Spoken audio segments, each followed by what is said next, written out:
The biggest star in Hollywood is not an actor or an actress, but a director, Steven Spielberg. 4 of his films, or 5 if you count his work as a producer, are among the 10 most successful pictures ever made. Nobody, not even Walt Disney, was ever quite so completely wired in to what the public wants to see in the cinema. And as a result, his personal wealth is now so vast that people have given up even trying to estimate it.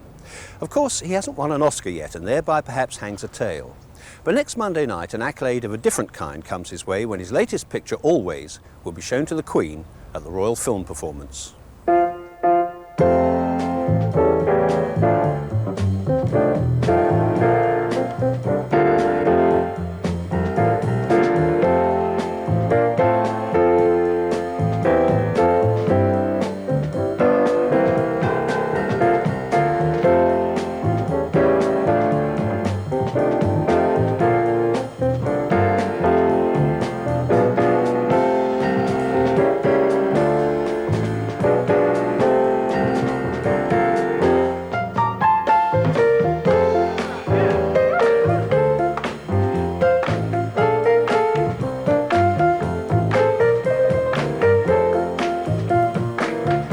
This is where Spielberg is to be found at work, Amblin Entertainment, a Mexican-style office complex built for him to his own design by the Music Corporation of America, MCA, in the grounds of Universal Studios. It's a kind of grace and favour residence, home from home for Universal's favourite son.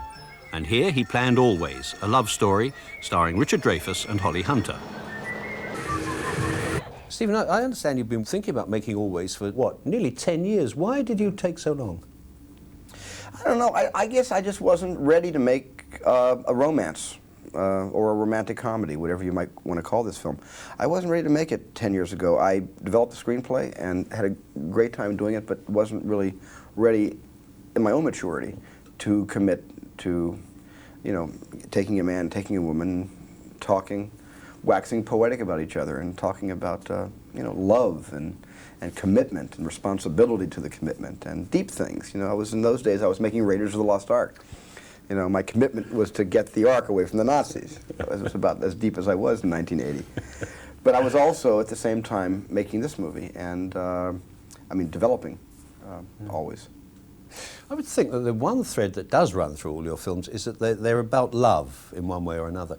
But this is the first one you've made about love between a man and a woman. Yeah. I mean, I guess the most famous love story I've done is a boy and his alien, and that would be a love story. I always considered that a love story, even before the script was written. That was going to be my love story. But yeah, this is the first time I've pitted man against woman in a story that ostensibly is about the creation of a life and depicting what true love is and how deep people feel toward each other. Yeah, I think in that sense it's a first for me anyway. Did you have any trepidation about doing that? Well, that's probably why I didn't make it for 10 years, because I had a decade's worth of trepidation. Am I emotionally ready for this yet? Is my personal life at a point where I can actually talk to the actors about something that means something to all of us at the same time? You know, I mean, I was a kid in a sandbox with a lot of toys for many, many years as a filmmaker, and as I got older, I began to have these urges to not get serious, because I don't want to make dark films, you know what I'm saying? But essentially to not be so embarrassed about putting my feelings on the screen. All the films have sort of had personal cores, and that's really what I look for when I look to make a movie. But they have been, as I've heard people say, high in concept, whatever the heck that means. You know. Sounds good. It sounds great, high concept. It sounds like you can't fail with a high concept. I don't know what that means.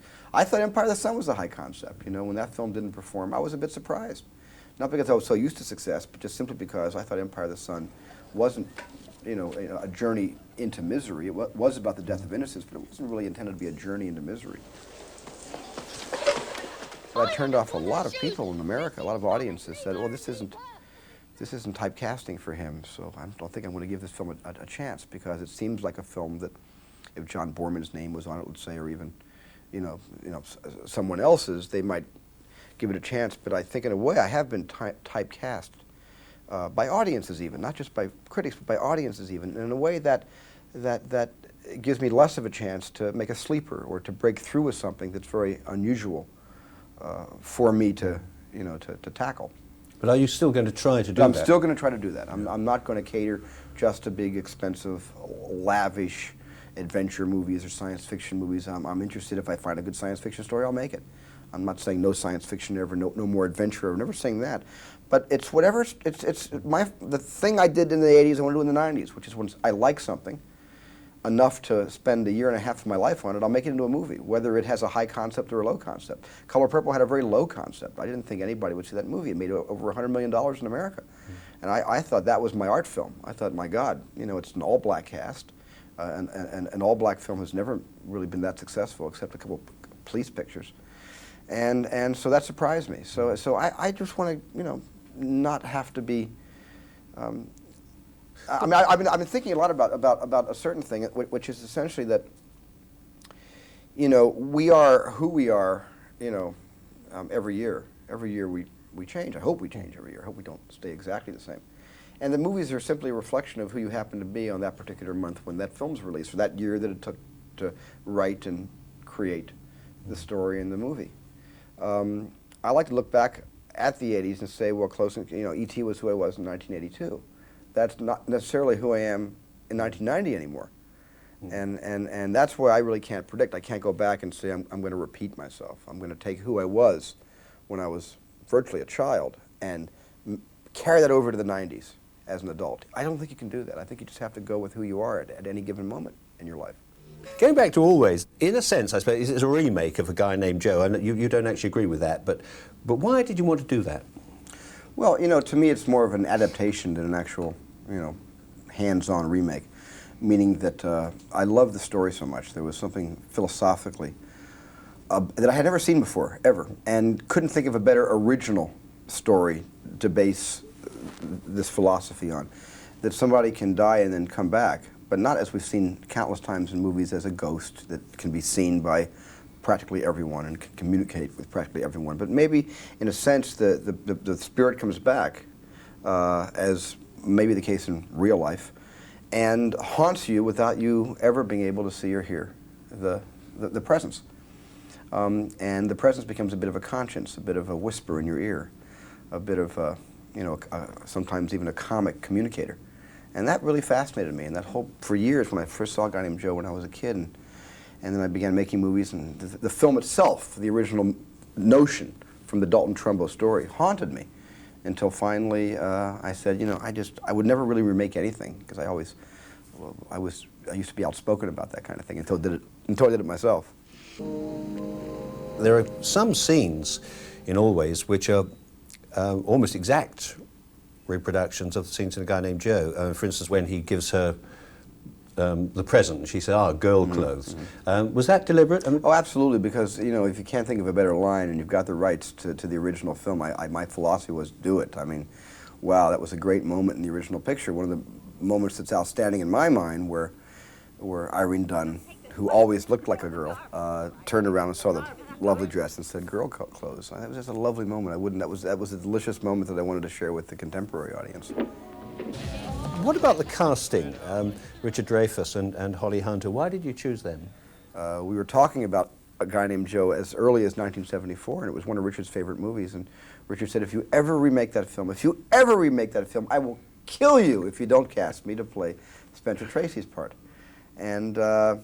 And Richard just wasn't ready. In 1980, I actually approached Robert Redford and Paul Newman to play Pete and Ted at a point when I was in the early stages of my wanting to make this film. But then time went on, and Richard began to mature, and he began to lose his hair, and he began to get a little bone structure in his cheeks, and his chin formed, and he looked great in a mustache. And then I saw this movie called Stakeout that Disney made. And it was the first time I really found Richard to be an attractive leading man. He had charisma, he had sexual charisma on the screen. And I said, well, he's grown up enough that I hope he still wants to play Pete. Holly was another story. I was just simply knocked out when I saw her in two things: the Miss Firecracker contest off Broadway, and then I saw her in Broadcast News. And after Broadcast News, I had my cast. That's when I knew that Holly would be a wonderful Dorinda and Richard would be a wonderful Pete. Well, they're very well matched. I mean, very small, but well matched. Yes, they are small. I felt very tall in that movie. You know, I felt John Huston stature in that film. But I don't think Richard's ever looked taller in his life either. Well, it's very useful having a very short leading lady, isn't it? Yeah, I wouldn't call Holly short. I think in a way I'd like to say she's like the tallest actress working in the business today because she just eats the screen area up. She eats the screen up alive. She's so, I guess, interesting to watch for me that I can just watch her and only watch her. I just love her work. But, you know, she and Richard together have the same kind of frantic energy. And so they're kind of a match made in heaven in that sense. I've been reading some of the American reviews of Always. Some of them very good, but there were one or two that were really quite vicious, almost as if the people wanted you to fail. Did you feel any of that from it? No, I don't ever read reviews, so I don't get a chance to. I have my own little philosophy about that, you know. Which is? Well, when the movie's over, as we say in America, you know, that's when the fat lady sings. There's nothing you can do about it. It's already been shipped, you know. I mean, if I really wanted to take reviews seriously, I'd show my films to all the critics in rough cut. So at least if they wanted to take me over the coals, but there was one good idea, I could make the change. I'm very generous about that kind of thing. But we don't do that, so I just don't really bother myself with reviews. I read reviews sometimes about a year later, a year after the fact. You see, these just, one or two of them, they just seem to be gratuitously spiteful.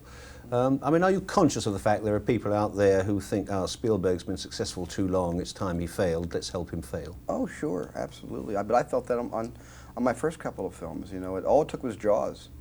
You know, all it took was Jaws to be this big hit in 1975, and then there were some people who went after Close Encounters of the Third Kind as if I murdered their entire families. You know, and friends would support me and slap me in the back and say it's this or it's that. You were too successful at too early an age. But I just think it's the nature of the business. Some people tend to be more creative writing negative, vitriolic sentences as opposed to writing, you know, glowing reports. And my feeling is everybody has a right to, you know, to their opinion, you know, and you know, it becomes personal when they border on malice or it borders on defamation of character, you know. Then I would take exception, but until it borders on complete defamation of character, you know, it's just their job. I've got my job, they've got their job. I'm glad I have my job. Yes, well, yes, yeah. It's a nice job you've got there too. But it is a bit hurtful, isn't it, when you get that, feel that spite coming in? Only if you allow it to hurt you. You know, I found that, you know, anything can, you know, it depends on what you, I don't allow much of that in my life. You know, I pretty much lead a pretty insulated life in that sense, you know, and it's almost a monastic life, and I've always liked that. You know, I have a very important, my private life is very important to me. I don't go to parties, I don't go out drinking, I don't drink at all, I just pretty much stay home. And it all falls into the same thing. I'm interested in a general reaction to my films. And I'm certainly interested in what the audience has to say, because I've always felt that I've always worked for the audience more than anybody else. Those are my bosses. Yeah, you once accused yourself of not taking enough chances in the films you directed. Was that because of a lack of courage or lack of confidence? And have you now got the courage and the confidence to say, the hell with it, I don't care? Well, I think every movie I've tackled, I've said that to myself. You know, there hasn't been a film I've gone into, you know, with courage. You know, I've gone into every film thinking, I've never done anything like this before. How am I going to pull this off? How am I going to make this work? You know, I mean, which is in a way very good. I get more inspiration from not exactly knowing what I'm doing than I would if everything were completely laid out. It's almost apocryphally. People think I lay every single shot out of every, you know, on a storyboard on every film I've directed. I have storyboarded extensively on my movies, but that's not like making a movie. That's like organizing an action sequence or a special effects sequence where storyboarding is economically sensible. But I pretty much go onto a soundstage the way that an actor goes onto the floor of the legitimate theater with an audience he's never seen before and he has to perform in front of. Scared. We're all frightened. And from that fear sometimes comes what always is about, which is inspiration. You know, I don't think you get inspiration from courage. I think you get inspiration from fear. You draw from fear. I do anyway. What did you mean then when you said that you hadn't taken enough chances? Oh, I just think it means that I see a movie like Raging Bull that I know I could never make the way Marty could make a film like Raging Bull. And I said, no, that would be a risk for me. That would be a real risk for me to make a picture like that. I'm not talking about a box office risk. I'm talking about a personal challenge and almost and I haven't tried it because I'm not Marty, you know, and I know I couldn't make Raging Bull 1/10 as powerful or as kind of quixotic as Marty was able to make it.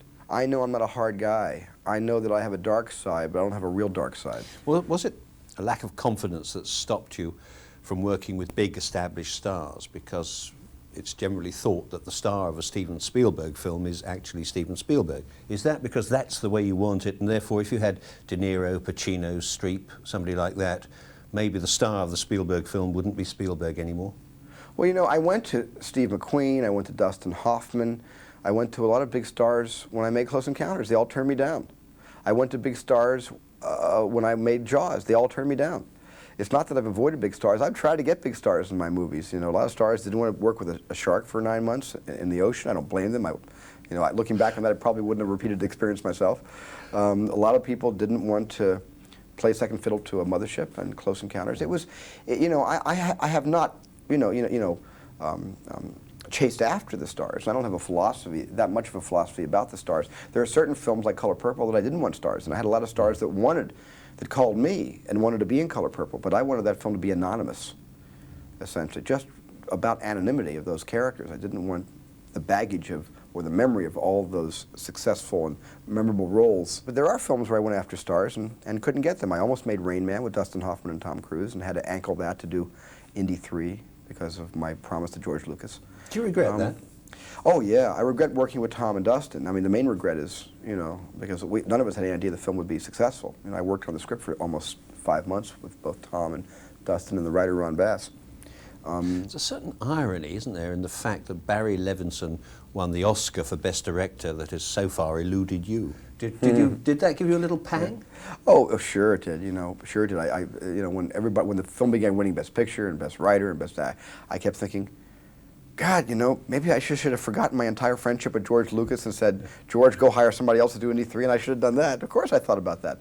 But then I also thought, realistically, I have a very strange relationship with Hollywood, and practically speaking, if my name had been on The Rain Man, shot for shot, what Barry had done, if simply my name had been substituted for his, I probably, in my heart of hearts, don't think I would even have been nominated as director on that film, and I'm not sure if the film would have won that many awards. Why? What have they got against you? Well, it's not that much. I don't really think that much about what anybody has against me. I just pretty much feel that with, I think that I bring to a movie a lot of baggage, the same baggage that I was negatively talking about certain actors bring to their roles. And I think I bring a lot of baggage, and a lot of people can't quite see me making those sort of leaps of both faith and style transition to other kinds of films, and I'm not quite. And that was a real Barry Levinson film. It's like Tin Man. You know what I'm saying?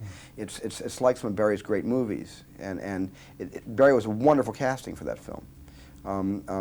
I was abstract casting for Rain Man. Interesting casting, but abstract, and not quite sure if I would have been recognized or the film would have been recognized the same way it was had I been involved in the picture. Yeah, what one remembers vividly is that The Color Purple gained 11 Oscar nominations, but not one for you as the director. Now, you must have taken that personally, Stephen. You cannot put a film up for Best Picture and not recognize the director, surely. Well, I take it personally when anybody, has a film out that is nominated for Best Picture and automatically is not nominated for Best Director. I think that I take that as personally. That how can a film be nominated for Best Picture if the director is nominated? I'm not just speaking for myself. I'm speaking for all films where that often occurs. Does that hurt you though? Yeah, particularly. But I'll tell you what it did. Yeah, it hurt me initially because I had my feelings hurt. That I was kind of out of the club or whatever I've read. I didn't coin that. Somebody else did, and I thought that was an interesting term or phrase. But at the same token, the day the Oscars were announced and I wasn't nominated, that was the day I was leaving for Hawaii for a 2-week holiday. And I flew all the way to Hawaii with this weighing heavily on me, because I grew up a real kind of a wimpy kid. Never was allowed onto the football team, onto the baseball team. The big guys never messed with me. They messed with me, but not in an accepting, agreeable fashion, and they just kind of slapped me around a little bit. And I was never very popular, so it sort of brought back that adolescence, that acne adolescence, that I experienced. And I said, God, I feel like I'm in high school again. I feel like I'm being rejected like I was in high school. Then I got to Hawaii and I was a little bit heavy-hearted and I was with some friends. We went to a restaurant at the hotel. And as we got to the restaurant, and nobody had heard in Hawaii what the nominations were, so nobody knew who I was or whether or not we had been nominated or not. And I got to the restaurant feeling kind of sad, and the waiter came over and passed out menus, and as some waiters will say, they announce their names. And this guy said, "Hello, my name is Oscar, and I'll be serving you tonight." And that was it. That was it. I said, somebody up there likes me. That's what a nice way to break the. What a nice way to put it in its proper perspective. And ever since that moment in Hawaii, I've sort of enjoyed, this time of year. In your early days, when you first came to Hollywood, you used to hang around with people like Martin Scorsese, George Lucas, Brian De Palma. Do you regret that those days are over? Because I imagine it must be hard, it'd be impossible to recapture them now. You can't recapture it. You can never go home again. It's absolutely true. Yeah, I regret. I was just talking about this the other day. You can't. We had such a wonderful kind of an incubator in the early 70s, late 60s, early 70s. I really began directing in '69 on television when I was 21, and I met all these people around that period of time. I met George Lucas in 1967 when we were both in college. I was in Long Beach State, he was at USC. And I met a lot of the fellows in college and then in professional life. And it was not a clique, not a brat pack, nothing that people claim we were. It was just a bunch of filmmakers that weren't afraid to show our rough cuts to each other, and we weren't afraid of that kind of criticism. We weren't afraid of George Lucas or Brian De Palma. I'll never forget the day Brian De Palma and I saw the rough cut of Star Wars. And it was only about 6 of us in the room. And it was the very first time George had ever showed the picture to anybody and chose 6 of us to show it to. Well, Brian went off the deep end. This makes no sense, nonsense. What's this all about? And through all of the contention of that wild evening where Brian liked the movie but thought it was sort of mixed up. It wasn't really mixed up, it just didn't have 89% of the special effects in them. Who could possibly make heads or tails meet on Star Wars without all those 500 effect shots? But Brian's contention did lead to George inventing the now very famous forward, like the old serials that crawled up the screen, a long, long time ago in a galaxy far, far away. Now that came out of that rough cut screening, and that was exciting to see things like that happen. I sat with Scorsese in the editing room, helping him edit the last 10 minutes of Taxi Driver, which is a film totally unlike who I am, but he asked me to come in to give my opinion and to make some comments, and I did. That was fun. We've all helped each other with our movies. The shark blowing up in Jaws was not my idea. It wasn't in the Peter Benchley novel, wasn't in the Peter Benchley screenplay, or in the Carl Gottlieb screenplay. It was simply some filmmaker friends of mine who read the script and said, this shark's got to blow up at the end. You've got to find some way to explode it, not just kill it, it's got to explode. And without that kind of sort of selfless thinking, where the ego is not, leading you around by your nostrils, but you're open to pain and to embarrassment and to ridicule, and by being open to that, with peers that know what it's like to make a movie, who have made movies, so you can respect their word, their critique, so to speak. And it's a great way to work. It's a great way to make your movies even better. You still do it. If you were editing a film and Scorsese happened to be in town, would you say, Marty, come and have a look at this? Less so now, I think. I often ask myself, why would I be a little less accepting of, the criticism of my friends, I guess, essentially, I was very, very lost in the early part. All of us were kind of lost in just trying out this job called movie directing for the first time. And we all needed help. Now we're all a bit full of ourselves, and we all think we know a little bit more than we knew 20 years ago. And that kind of self-effacement is not as forthcoming. And also, as we get older, we tend to all become more crusty, more critical of each other. So rather than the nice little asides about, what could help your movie, now it's, wow, what a piece of crap. You kidding? You're putting that in the movie? That whole 4-minute sequence is in the movie? I mean, now we're a little more, vociferous about it. So it's not as pleasant going down when you invite your friends and you see your rough cuts. You produced an awful lot in the last 10 years, but I gather now at Amblin you're not going to do as much of that you've handed over to other people. Why is that? Oh, well, it wasn't satisfying for me. It just wasn't fun waking up in the morning going to work. It was like going to school. And the minute I always said to myself, the minute this job feels like going to school, I'm not doing it anymore. And producing became a bit academic, and I mean, it became a bit like going to, going to a large institution and having to study for general education purposes subjects that I had absolutely, basically no interest in. And I also felt that I have a very tough time saying no to a director. I have a very tough time being very strong with other directors and saying you're wrong, and the success or failure of the film depends on this one moment that I really believe that I'm right and you're wrong about. I don't believe in doing that, and it puts me in a very compromising position with directors who I love. And so I pretty much said, look, I can't do this anymore. I'll hire the director, and that'll be my failing or my success. And if the director is a good choice for that piece of material, it's his job. He goes all the way with it. It's his movie, and I'm out of it. And I pretty much turned over the company to Kathy Kennedy, and Frank Marshall, who run this company wonderfully, and they make a lot of the choices about what films are made, often without my name attached to it, just under the Amblin banner. I said to Kathy when I offered her the company, I said, I want to be able to work, I want to be able to do 2 movies between '88 and '89. Within a 12-month calendar year, I want to physically direct 2 movies, and we did. We did Last Crusade and Always.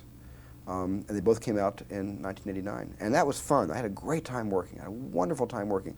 I'm going through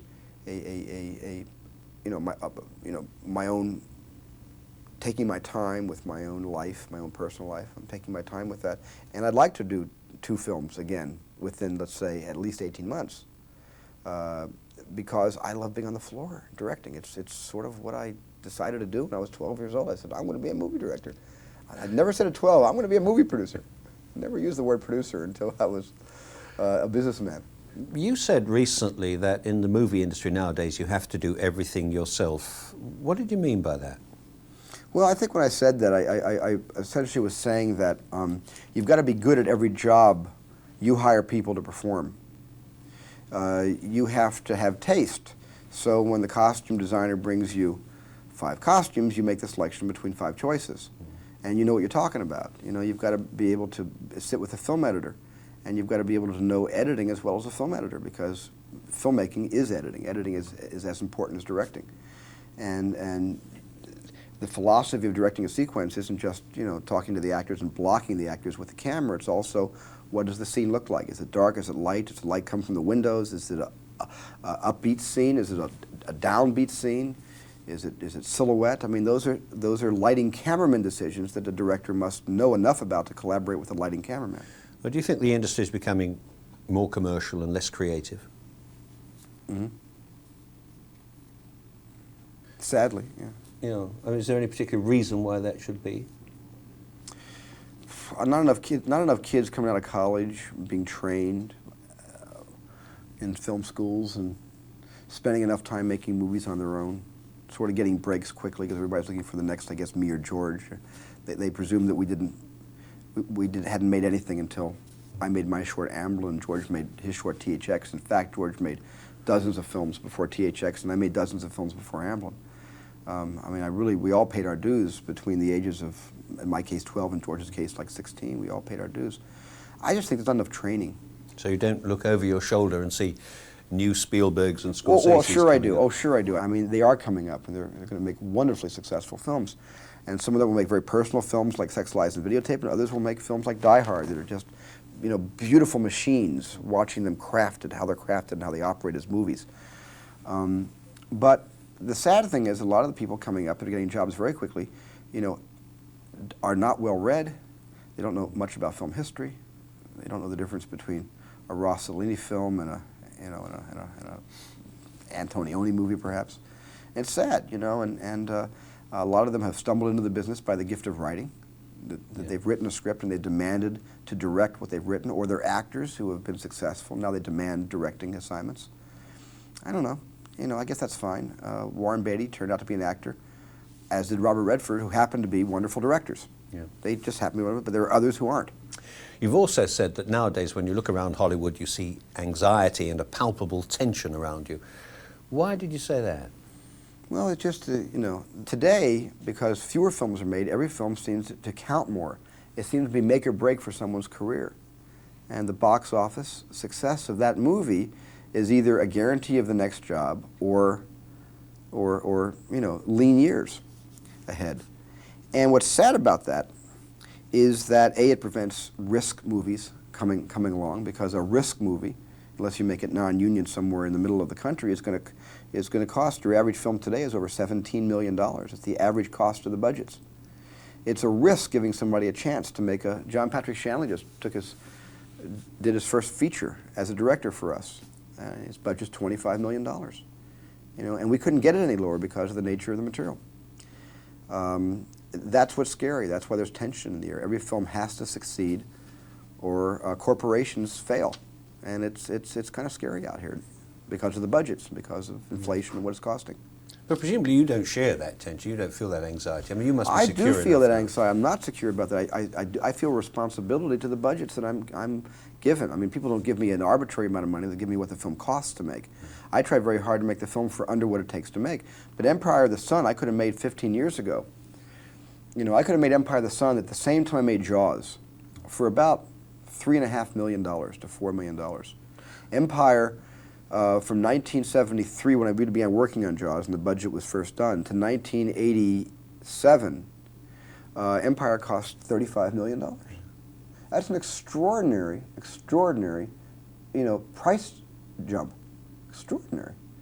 It's preventing films like a film like Empire of the Sun, at least me directing it, somebody else might have been able to make it cheaper. It's preventing films like that from really getting made today. And they're all going to be dinosaurs someday. Tell me something about this marvellous building we're in, Amblin, which looks like the Alamo. I believe that MCA built it for you. It was very kind of them, but why would they do such a nice, kind, generous thing for you? Well, I thought it was very generous, and Lou Osterman made a funny joke. He said, well, don't worry, for what the film took in, and for what E.T. took in Bolivia is what this building will cost. So I at that moment, I didn't feel guilty about letting them spend money to build me a home. But it was wonderful. It was just great. And they said, anywhere on the lot, you design your office. And, I don't know whether they thought I was going to build a little house on the prairie. I'm saying a small little 3-room shack with a secretary actually in my office taking phone calls. I'm not sure they expected 37,000 square feet. But here we are. They haven't thrown me off the lot yet. And so the guided tour begins, from the office to the courtyard, where the parties are held whenever there's something to celebrate. There's something in that wishing well. Yes, there is. And if you yes, throw a there coin is. Here, I might have guessed that it. wish might come true. The Shark ate my budget in 1974. Might as well eat our change today. But it's... Still, he paid you back, the shark, didn't he? Yeah, it paid me back, yeah. I will never go in the water again. In this room, deliberately kept cool so that artists shouldn't sweat over their work, the storyboards are drawn up for all Amblin's movies. But of rather greater interest is the fact that it also contains, tucked away in the far corner, the actual spaceship in which E.T. came to Earth. Not a model made to scale, but the very spaceship itself. We did build an area of the ship just with the gantry and 2 of the legs. We built that leg, and the gantry and the ramp and the underside, just about 25% of the underside on a soundstage at the Laird Studios in Culver City, where we shot the movie. But when the ship lands and takes off, this is what was in the movie. It was huge, that spaceship. It was never that size, Stephen. Yeah, well. To say that Amblin looks like the Alamo is perhaps not entirely fair. From the outside, maybe, but inside it's more like an extremely comfortable hacienda, possibly somebody's home. My house isn't like this, but somebody's might be. Well, not mine, actually. And besides, very few homes have a luxurious private cinema like this one, complete, naturally, with a state-of-the-art projection room. Dining room. Dining room, that's nice. You notice how busy my company is. The dining room, it's lunchtime, and nobody is eating in here. Yeah, absolutely. I mean, if I had shares in this company, I'd be seriously worried now. Nobody's working. I do have shares in the company, and I am seriously worried. And so to the kitchen, where every day lunch is cooked for the company's entire staff. And sometimes other things happen too. This is an inexpensive way to make movies, Look, UFO! I was looking at your kitchen you've got there. I mean, that's bigger than most people's homes, that kitchen. Sure is bigger than my kitchen. I mean, it's big as, I don't think I'd move from here if I were Well, you. we have to feed 50 people every day. And we have a small operation, Most companies have, thousands, and we only have 50. And we still make about three to four films a year. But we have to feed them all, or we won't be able to make one film a year. What they say, an army travels on its stomach. We're talking about feeding and using the word in a different sense. Are you Professionally, are you still hungry? And if so, what would you be hungry for? Oh yeah, I mean I'm still starving actually. There are certain people I want to work with now. My hunger has shifted from a certain kind of story or locale to a kind of collaboration with an actor. I'm hungry, and he knows this. I'm hungry to direct Dustin Hoffman in something, to collaborate with Dustin Hoffman in something. I'm hungry to work with Robert De Niro in a movie. I'm hungry to work with Meryl Streep in a picture. I mean, there are actors now that I've seen evolve. Meryl Streep, certainly from, the seduction of Joe Tynan right through, Sophie's Choice, and I've just seen these people. Dustin, of course, was an icon before I ever got into the business, but there are other people who weren't, like De Niro when he was first starting in Brian De Palma's film Hi Mom, Wedding Party, and I just have a real, yearning to work with people like this. Well, do you think they'd turn you down now, as stars did before? Yes, they would. They would turn me down if they didn't like the part. We're all slaves to the screenplay. When a story and a screenplay come out, we respond to that. And then we are intrigued by the elements that are part of that screenplay. But if somebody wants to work with me, I promise you, somebody like Dustin Hoffman looks to the story first, looks to his part, to his character, then to the overall, then he looks to me, and then we work together. It's extremely pragmatic. I think you once described yourself as the perfect example of the American dream, and even if you didn't say that, that's how people might perceive you. Do you ever sit back and think, why did all this happen to me and not somebody else? No. I've never thought of that, actually, Barry. I never said, why not? That would be interesting, because I have friends in my life who immediately would say, why me with all the success? Why did it happen to me? But I've never felt that way, I've always sort of been real thankful for it when it happens. And God, I just want to keep working.